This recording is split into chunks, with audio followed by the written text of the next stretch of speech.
All right, let's see. Number 2, that means we only have one more. Number 3. So on number 3, we have sum n equals 1 to infinity, negative 1 to the nth. I have the square root of n over n plus 1. Am I going to remember that? Let's see if I do. I have an alternator. I've already forgotten. Square root of n's on top, and n plus 1's on the bottom. What do you think? Is this a pretty good candidate for the ratio test? What do you think? Let's check it out and see. I mean, the objective is about the ratio test. We might as well give it a try. So I'm going to take the limit as n goes to infinity of the absolute value of, everywhere there's an n, stick in an n plus 1. Negative 1 to the n plus 1, square root of n plus 1, over n plus 1 plus 1, n plus 2. Times, take the reciprocal. Let's see, on the top I would now have n plus 1, and on the bottom I would have negative 1 to the nth times the square root of n. Burp. Okay, so this time the absolute value is actually doing something. The absolute value is going to cancel out each of these alternators here. Boom and boom, and it's just going to leave me with all the stuff with, you know, that doesn't alternate. Yeah.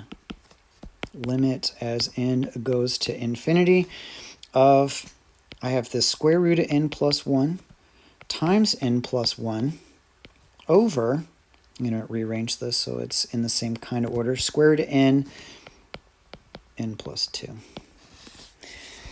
Huh. All right, so if we were to stick in infinity, it looks like it would be an infinity over infinity. This is something you could probably do L'Hopital's rule on. However, look at the degree on the top and the bottom. This has a degree of a 1, and this is like half right here. So together, if we were to multiply those, add the exponents, you'd get 3 halves, and you'd get the same thing down here. It's as if they have the exact same degree, and the ratio of the leading coefficients, or maybe even this one and this one, it looks like it's 1. Let's just check that on the calculator. My nifty calculator will do this for me. Let's see. I'm going to take a look at this. It has a limit button. N goes to infinity. I think that's under the pi button. And it has an extra little box just in case you wanted to do left or right-sided limits. And let's see. I had a fraction, square root of n plus 1 times n plus 1, n plus uno, arrow out of that, parentheses, n plus 1 again. And on the bottom, it was just the square root of n, and then arrow out of that, and then multiply that times n plus 2. Bam! It's 1. Yeah, all right. It worked out for us. Pre-cal worked out for us. Oh, but there's a problem, isn't there? If the limit of your ratio of terms is equal to 1, that means ratio test fails.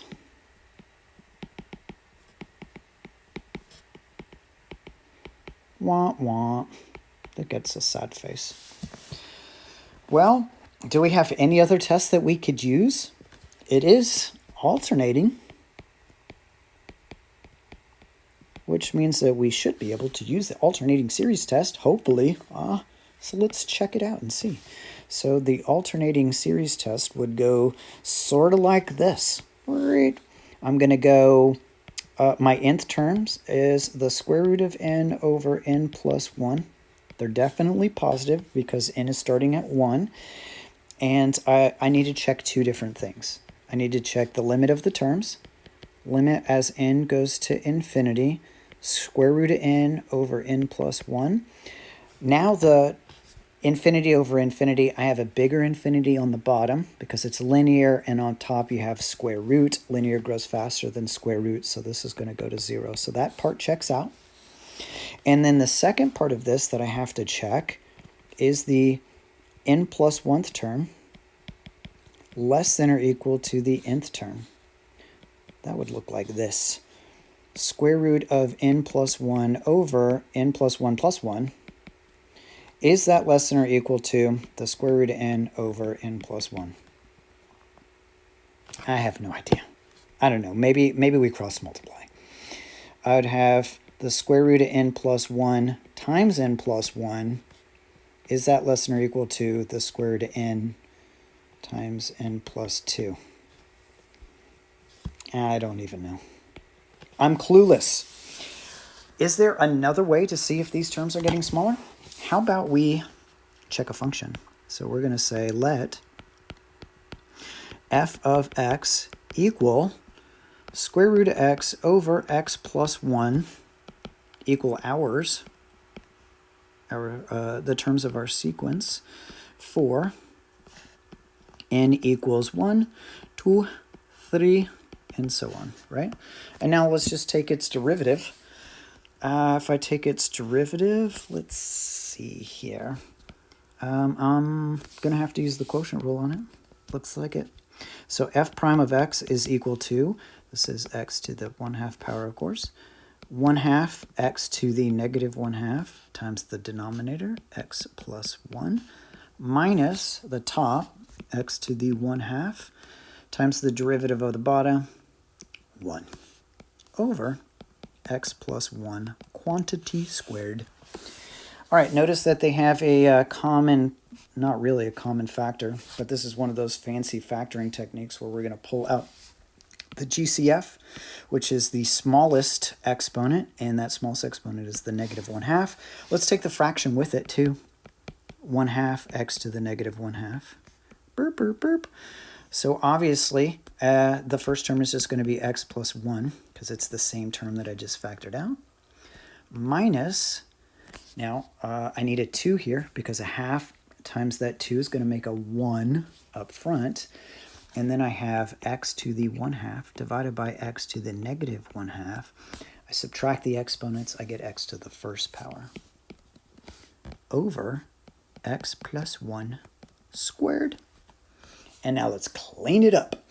I'm going to take this 2, bring it down to the bottom. I'm going to take this negative square root thingy. I'm going to bring it down to the bottom and then combine some like terms up top. So this is equal to 1 minus x, it looks like, over 2 times the square root of x times x plus 1 squared. Notice, if you will, that thing is always positive. You got square root, you have square, always positive.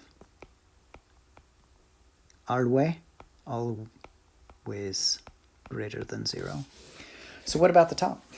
Well, the top is going to be positive. Well, it's going to be negative if x is bigger than 1, right? So this thing is going to be negative. This whole thing is going to be negative if x is greater than 1. If it was equal to 1, you have 0, but it's greater than 1. All right, what does that mean? That means everywhere we care about it, it's negative. If the derivative is negative, our terms must be decreasing. So since f prime of x is less than 0 for x is greater than 1, then f of x is decreasing for x is greater than or equal to 1, unclosed, right? What does that mean? That means that the second condition is met. It means that the terms of our sequence are decreasing. And a sub n plus 1 must be less than a sub n for n greater than or equal to 1. All right? Putting both of those things together, that means our series, therefore, our series, a sub n, I'll just call it, converges by the alternating series test.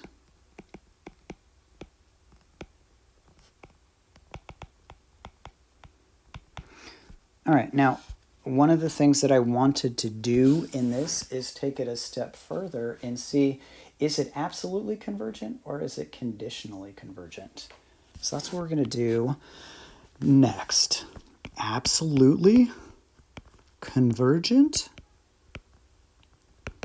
So in order to be able to tell that, I'm just going to take the absolute value of our terms. We had, I think it was -1 to the n. Is that all it was? Yeah. Yeah. -1 to the n, square root of n over n plus 1. All that's going to do is take away our alternator, and I would have the square root of n over n plus 1. So this is one that I want to see. Does this thing converge or diverge? All right, and in order to do that, the best test possible is a comparison test. I don't want to take the integral of this. We already saw that the ratio test doesn't work. It's not a p-series. It's not geometric. A comparison test is the way to go. So let me direct your thinking. This is what you want to think.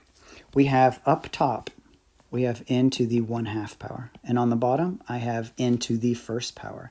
If I were to subtract those exponents, I'm left with 1 over n to the 1/2. That's what I want to compare our series to. So if I compare this to the summation 1 over the square root of n, basically, n to the 1/2, it's a p-series. Our p is less than 1. If our p is less than 1, this diverges, right? Which is a divergent p-series. Okay, so think about this for a second. It's divergent. One of the ways to show that something else is divergent is to be bigger than that. So bigger than a divergent, let's check to see if we can see if that's true. Bigger than divergent. So to be bigger than a divergent, I'm just going to write an inequality, right? So that means that this guy here, this 1 over the square root of n, needs to be less than or equal to our series in question, the square root of n over n plus 1. So let's check this inequality. Let's see if this works. I'll check it by cross multiplying. I would have n plus 1 is less than or equal to square root of n times the square root of n. N plus 1 is less than or equal to square root of n times square root of n is just n. And that's not true. Boop, boop, boop. That's just not true. That means that I can't use what is called the direct comparison test. Instead, I use the limit comparison test.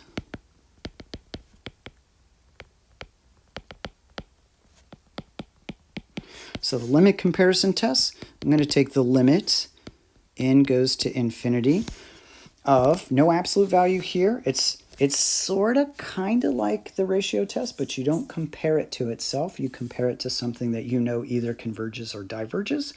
So we're going to take our series, which is the square root of n over n plus 1, over our new series, the one that we know diverges, this 1 over the square root of n. Now turn that one into product by multiplying by the reciprocal. I'm going to have the limit as n goes to infinity, square root of n over n plus 1 times the square root of n over 1, which is equal to the limit as n goes to infinity of n over n plus 1.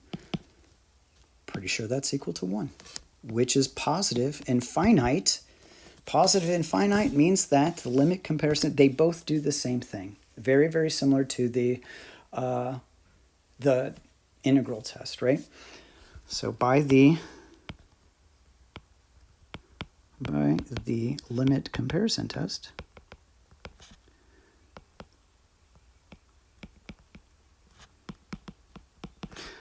our sum, what was it? It was square root of n over n plus 1 diverges. We compared it to the divergent p-series 1 over the square root of n. What all does this mean? Remember that my gosh, we've been working on this one exercise for 45 minutes. Originally, this was my series, and we saw that it converged. We used every single trick in the book and finally got it to converge by the alternating series test. Okay. Then we wanted to know, is it absolutely convergent? So we took the absolute value of our terms, it took away the alternator, and by comparing it to a p-series which diverged, we were able to show that new series also diverged, which means it's not absolutely convergent. So our series, the original one, therefore, our original one, which had the alternator in it, square root of n over n plus 1, is conditionally convergent.